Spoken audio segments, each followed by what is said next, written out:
പറഞ്ഞിരിക്കുന്നത്. പൾസർ സുനിക്കെതിരെ police report. Suni സ്ഥിരം കുറ്റവാളി.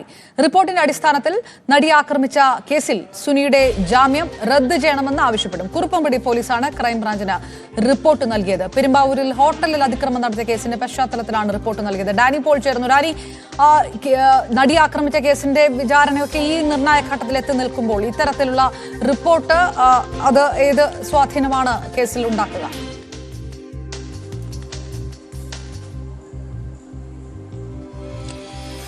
അപർണ, ഇതിൽ കഴിഞ്ഞ ദിവസമാണ് ഇത് ആസ്പദമായ സംഭവം ഉണ്ടാകുന്നത്. അന്ന് രാത്രി തന്നെ പൾസർ സുനിയെ പോലീസ്, കുറുപ്പംപടി പോലീസ് കസ്റ്റഡിയിലെടുത്തിരുന്നു. രായമംഗലം എന്ന് പറയുന്ന സ്ഥലത്ത്, പെരുമ്പാവൂരിന് സമീപമുള്ള രായമംഗലത്ത് ഹോട്ടലിൽ കയറുകയും അവിടെ ഭക്ഷണം ചോദിച്ചപ്പോൾ സമയം വൈകി ഭക്ഷണം ലഭിച്ചു എന്നതെല്ലാം പറഞ്ഞുകൊണ്ടാണ് അയാൾ അവിടെ ഹോട്ടൽ ജീവനക്കാരെ അവർക്ക് നേരെ വധഭീഷണി മുഴക്കുകയും അവിടെ ചില്ല് ഗ്ലാസ് എറിഞ്ഞുടക്കുകയും എല്ലാമുള്ള സംഭവം ഉണ്ടായത്. ഇതിനെ തുടർന്ന് ജീവനക്കാർ നൽകിയ പരാതിയാണ് ഈ രീതിയിലേക്ക് മാറിയിരിക്കുന്നത്. ഇതിന്റെ ഗുരുതരാവസ്ഥ എന്ന് പറയുന്നത് നമുക്കറിയാം.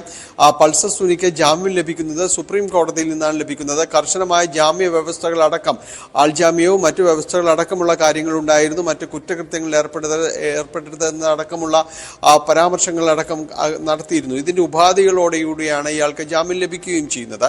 എന്നാൽ അത്തരം കാര്യങ്ങളുടെ ലംഘനമാണ് ഇപ്പോൾ നടന്നിട്ടുള്ളത് എന്നതാണ് പോലീസ് നിരീക്ഷിക്കുന്നത്. ഇതനുസരിച്ചുകൊണ്ട് കഴിഞ്ഞ ദിവസങ്ങളിൽ ക്രൈംബ്രാഞ്ച് ഇതിന്റെ റിപ്പോർട്ട് തേടിയിരുന്നു. ക്രൈംബ്രാഞ്ചാണ് നടിയെ ആക്രമിച്ച കേസുമായി ബന്ധപ്പെട്ടുകൊണ്ടുള്ള കാര്യങ്ങൾ മുന്നോട്ട് പോകുന്നത്, അന്വേഷണം അടക്കമുള്ള കാര്യങ്ങൾ. ഇക്കാര്യങ്ങളിൽ ക്രൈംബ്രാഞ്ച് റിപ്പോർട്ട് തേടുകയും കുറുപ്പംപടി പോലീസ് ക്രൈംബ്രാഞ്ചിന് റിപ്പോർട്ട് സമർപ്പിക്കുകയും ചെയ്തു. അതുമാത്രമല്ല, കോടനാട് പോലീസ് കഴിഞ്ഞ ദിവസങ്ങളിൽ ഇതുമായി ബന്ധപ്പെട്ട റിപ്പോർട്ട് തേടിയിരുന്നത്. ഈ സ്റ്റേഷൻ പരിധിയിലാണ് പൾസർ സുനി താമസിക്കുന്നത്. അങ്ങനെ പോലീസ് സ്റ്റേഷനുകളിൽ ഇതുമായി ബന്ധപ്പെട്ടുകൊണ്ടുള്ള ഒരു അന്വേഷണവും കാര്യങ്ങളും എല്ലാം തന്നെ നടക്കുന്നു.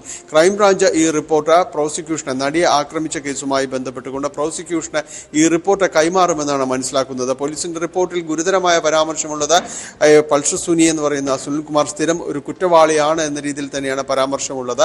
ഇക്കാര്യങ്ങൾ കോടതിയിൽ പ്രോസിക്യൂഷൻ വരും ദിവസം വിചാരണ കോടതിയിൽ റിപ്പോർട്ട് നൽകും.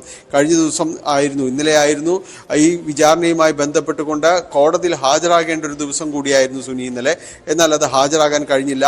എന്തുകൊണ്ട് ഹാജരാകാൻ കഴിഞ്ഞില്ല എന്നത് സംബന്ധിച്ച് പോലീസ് റിപ്പോർട്ട് നൽകിയിട്ടുണ്ട്. ഇതിനകം തന്നെ മറ്റൊരു കേസുമായി ബന്ധപ്പെട്ടുകൊണ്ട് കസ്റ്റഡിയിൽ എടുത്തിരിക്കുന്നത് കൊണ്ടാണ് ഹാജരാകാതിരിക്കുന്നത് എന്നത് സംബന്ധിച്ച് റിപ്പോർട്ടും നൽകിയിട്ടുണ്ട്. ഇതെല്ലാം ഗുരുതരമായി ഈ ജാമ്യ വ്യവസ്ഥയെ ബാധിക്കുമെന്ന് തന്നെയാണ് പ്രതീക്ഷിക്കുന്നത്.